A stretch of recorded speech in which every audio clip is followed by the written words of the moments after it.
Hello दोस्तों, स्वागत है आपका एक और नई वीडियो में। मेरा नाम है बाबा आवेश और आज मैं बताने वाला हूं आप सबका फ्यूचर।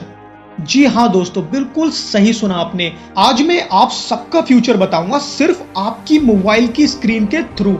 आज मैं बताऊंगा आपको आपकी हाथों की लकीरें किस तरह आपकी लव लाइफ को इफेक्ट करती है, या फिर कैसे सिर्फ एक कार्ड के पत्ते को पढ़कर आपका फ्यूचर डिसाइड हो सकता है, या फिर किस तरह आपका राशिफल आपकी लाइफ में इफेक्ट करता है। इन सारे सवालों के जवाब आपको जानने हैं तो वीडियो को एंड तक जरूर देखना। और इन सारे टॉपिक्स के पीछे क्या साइंस है, इस वीडियो में आज हम ये भी जानने वाले हैं। इसको जानने से पहले हमें समझना होगा एस्ट्रोलॉजी, पामेस्ट्री और टैरोट कार्ड रीडिंग। तो सबसे पहले आते हैं एस्ट्रोलॉजी पे। एस्ट्रोलॉजी को समझने से पहले हमें एस्ट्रोलॉजी का इतिहास समझना पड़ेगा। आर्कियोलॉजिस्ट के अनुसार एस्ट्रोलॉजी शुरू हुई थी आज से 24,000 साल पहले बेबीलोन नाम की एक सिटी से, और वहां के लोग खुद को बेबीलोनियंस कहते थे।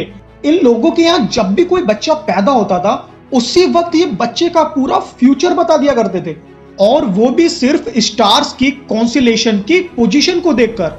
लेकिन अब सवाल उठता है, आखिर आर्कियोलॉजिस्ट को ये सब पता कैसे चला? ये बात है 1999 की। एक आर्कियोलॉजिस्ट की टीम क्रोएशिया के समुद्र के तट पर एक गुफा में खुदाई कर रहे थे। उन रिसर्चर्स का मानना था इस गुफा में शायद हमें ज्यादा से ज्यादा कुछ पुरानी मछलियों के चित्र या फिर कुछ कंकाल मिलेंगे, पर उन्हें ऐसा नहीं पता था।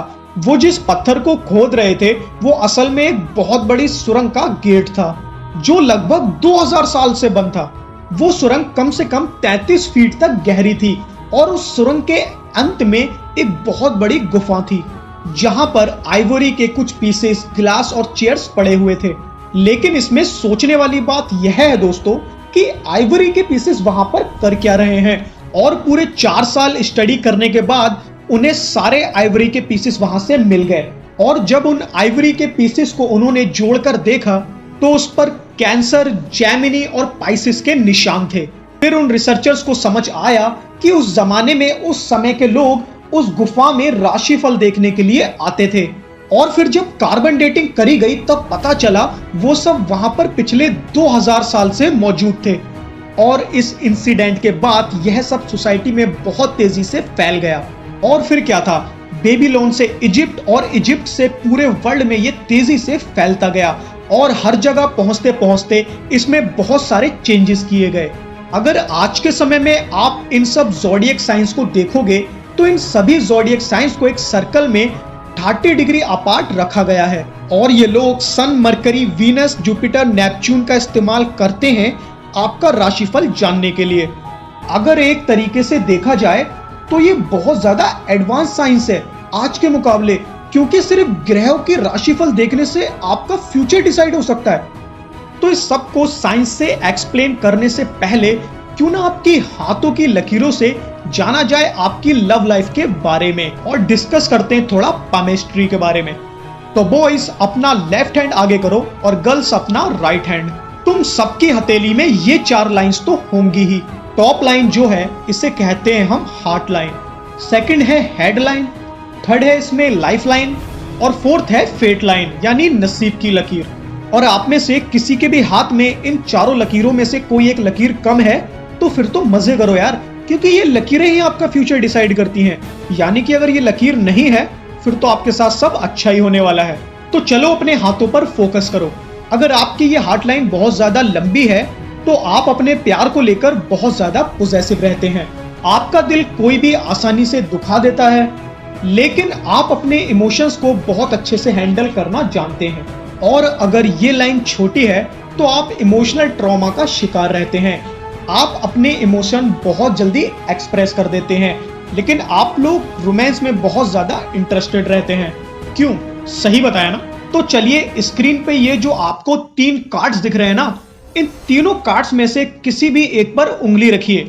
जी हाँ, सच में आप अपनी स्क्रीन पर कोई भी एक कार्ड डिसाइड करिए। कर लिया? तो चलिए जानते हैं आपके नेचर के बारे में। जिन लोगों ने भी ये पहला कार्ड डिसाइड किया है, ये ऐसे लोग होते हैं जिनमें पोटेंशियल भर भर के होता है, लेकिन इनका ध्यान इधर उधर भटकता रहता है। जिस वजह से ये लोग हमेशा परेशान रहते हैं। जिन लोगों ने भी नंबर 2 कार्ड सेलेक्ट किया है तो ये ऐसे लोग होते हैं जिनके पास पैसा तो बहुत आता है लेकिन कभी भी रुकता नहीं है। तो चलिए देखते हैं हम अपना तीसरा कार्ड। इस कार्ड के हिसाब से तो आप लोग जल्दी किसी को भी अपनी पर्सनल लाइफ में आने नहीं देते हो, क्योंकि आपको पता है अगर आप अपनी पर्सनल लाइफ में किसी को आने दोगे तो वो आपको दुख ही पहुंचाएगा और यह बहुत ही दुखदजनक होता है आपके लिए। क्यों, सही बताया ना? वेल, अगर मैंने आपके बारे में सही बताया है तो नीचे कमेंट बॉक्स में बताना, और अगर आपको लगता है कि मैंने गलत बताया है तो आपने उंगली नहीं रखी थी, इसमें मेरी गलती नहीं है। लेकिन मुझे ये सब कैसे पता चला? वेल, इस सब के पीछे कोई साइंटिफिक फैक्ट तो है ही नहीं और लॉजिक तो बिल्कुल नहीं। तो जो भी मैंने आपको आपके बारे में बताया उसको हम कहते हैं दी बर्नम स्टेटमेंट्स। बर्नम स्टेटमेंट्स वो स्टेटमेंट्स होते हैं जो आप कहीं भी किसी से भी सुनोगे तो आप उसका जवाब हाँ में ही दोगे। ऐसी बातें जो तुम्हारी लाइफ में कहीं ना कहीं कनेक्ट करती हैं। और यकीन नहीं आता तो जाओ न्यूज़पेपर उठाओ और अपना राशिफल चेक करो, वहां पर भी ऐसे ही जनरल स्टेटमेंट से पूरा पेपर भरा होगा। वेल, अगर आप खुद किसी एस्ट्रोलॉजर से पूछोगे क्या जो बात आप बोल रहे हो वो 100% सच होगी, तो वो एस्ट्रोलॉजर भी साफ साफ मना कर देंगे। वो कहेंगे ये हो सकता है पर 100% की गारंटी मैं भी नहीं दे सकता। और अगर हम एस्ट्रोलॉजी की हिस्ट्री में झांक कर देखें तो ये सब तब स्टार्ट हुआ था जब सिर्फ 4 ग्रह डिस्कवर किए गए थे। वहीं आज की बात करें तो आज हमें 8 ग्रहों के बारे में पता है। उस समय हमें सिर्फ मरकरी, वीनस, जुपिटर और नेपच्यून के बारे में ही पता था, और उस समय हमें सिर्फ 12 स्टार्स की कॉन्स्टिलेशन के बारे में पता था। लेकिन आज तो हमें 88 स्टार्स कॉन्स्टिलेशन और 9 ग्रहों के बारे में पता है। लेकिन एस्ट्रोलॉजी में आज भी 4 ग्रह और 12 स्टार्स के कॉन्स्टिलेशन के बेस्ड पर यह सब होता है। इनका सिस्टम शायद अपडेट होना भूल गया, लेकिन साइंस तो हमेशा अपडेट होती है कि एस्ट्रोलॉजी अगर सच है तो बाकी के 4 ग्रहों का प्रभाव हम पर कब पड़ेगा। फनी ना? एक और फनी बात है, अगर आप इनके डायग्राम देखोगे तो ये सभी ज़ोडिएक साइन एक सर्कल में 30 डिग्री अपार्ट अरेंज किए हुए हैं। पर अगर स्टार कॉन्स्टेलेशन पर नजर डालें तो वो सब डेली 7 डिग्री से 44 डिग्री मूव होते हैं, और इन्होंने एक सर्कल में 30 डिग्री में ही सब एडजस्ट कर दिया। बस आप दान करो और अच्छा होगा, इसमें क्या महान बात है। न्यूटन का थर्ड लॉ भी तो यही बोलता है, every action has equal and opposite reaction. Basic science. लेकिन नहीं, ये लोग बोलेंगे तब आप मानोगे, अरे अच्छा करोगे तो बेसिकली नेचर है, अच्छा ही होगा। और अगर बात करें हम लोग पामेस्ट्री की, इसमें एक बेसिक साइंस है। अगर आप एक पेज को बीच में से फोल्ड करोगे तो उस पेज के बीच में एक लाइन आ जाएगी। उसी तरह हमारे हाथ जिन जिन जगहों से फोल्ड हो सकते हैं उन जगहों पर लाइन होती है। कभी आप अपना हाथ फोल्ड करके देखना, जिन जिन जगहों पर आपकी लाइंस होंगी आपका हाथ सिर्फ वहीं से ही फोल्ड हो सकता है, उसके अलावा कहीं से फोल्ड नहीं होगा। तो ये था साइंस आपकी हाथों की लकीरों का। अब बताओ इसमें कोई कैसे आपका फ्यूचर डिसाइड कर सकता है? वेल, आखिर हम इन सब चीजों को क्यों ना माने? हमारी सोसाइटी, हमारा समाज बचपन से ही हमें ये सब दिखाता आया है।